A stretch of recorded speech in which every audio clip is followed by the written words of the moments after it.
Hello மக்களே, வணக்கம் and welcome back to my channel. இன்றைக்கி நம்ம மீன் குழம்பு எப்படி செய்கிறதுன்னு பார்க்கலாம். மீன் குழம்பு வந்து நிறைய விதமாக செய்வாங்க. நான் என்னோடய ஸ்டைலில் செய்கிறேன்.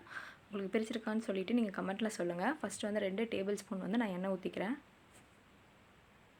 எண்ணெய் நல்லா காயட்டும். எண்ணெய் நல்லா காஞ்சதுக்கப்புறமா கடுகு ஒரு 1/4 ஸ்பூன் சேர்த்துக்கோங்க.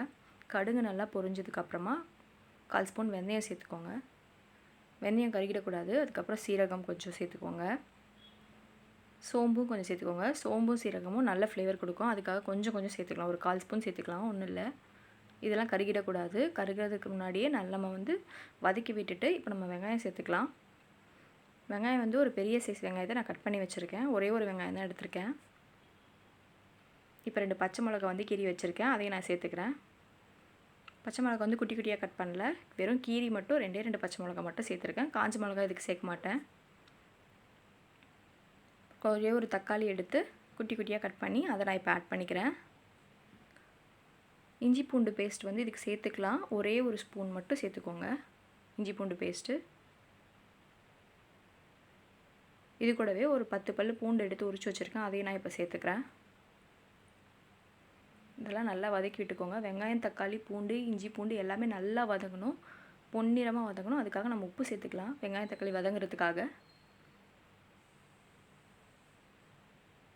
வெங்காயம் தக்காளியை நல்லா வதக்கி விட்டுருங்க. சிம்மில் வச்சு வதக்குங்க. ஐயில் வச்சுச்சுன்னா கருகிடும். அதுக்காக சிம்மில் வச்சு நல்லா வதக்கிட்ட பிறகு இப்போ நல்லா வதங்கிடுச்சு. இந்த ஸ்டேஜ் நம்ம புளி சேர்த்துக்கலாம். ஒரு எலுமிச்சம்பழ சைஸ் புளியை வந்து நான் தண்ணீரில் ஊற வச்சுருந்தேன், அதை நான் இப்போ சேர்த்துக்கிறேன். தேவையான அளவு தண்ணி இப்போவே சேர்த்துக்கலாம். தண்ணி சேர்த்த பிறகு தான் நான் மசாலாலாம் ஆட் பண்ண போகிறேன். இப்போ மஞ்சத்தூள் வந்து ஒரு 1/4 ஸ்பூன் சேர்த்துக்கலாம்.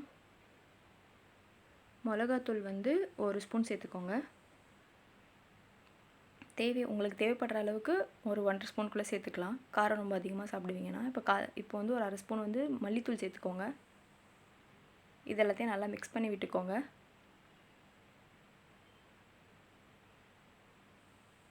இப்போ ஒரு 10 நிமிஷம் வந்து இதை மூடி வச்சுருங்க. ஹை ஃப்ளேமில் வச்சுருங்க.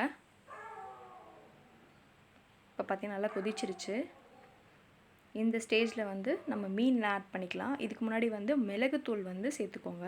இந்த ஸ்டேஜில் தான் மிளகுத்தூள் சேர்த்துக்கணும், அப்போ தான் நல்லாயிருக்கும். மிளகுத்தூள் சேர்த்துக்கோங்க, ஒரே ஒரு ஸ்பூன். இப்போ நம்ம மீனில் ஆட் பண்ணிக்கலாம். நான் இன்றைக்கி வந்து கேரை மீன் எடுத்திருக்கேன். கேரை மீனோட மண்டையை வந்து நான் குழம்பா செய்கிறேன். மித்த பாட்டெலாம் வந்து நான் ஃப்ரை பண்ணிட்டேன். அதோட வால் எல்லாத்தையும் போட்டுக்கோங்க.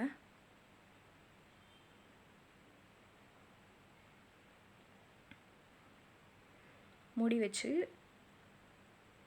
ஒரு 15 நிமிஷத்துக்கு அப்புறம் செக் பண்ணி பாருங்கள். மீனோட கண் பாருங்கள் நல்லா வெந்திருக்கான்னு சொல்லிவிட்டு. மீனோட கண் பார்த்தாலே தெரியும் நம்மளுக்கு மீன் குழம்பு ரெடி ஆகிடுச்சான்னு சொல்லிவிட்டு.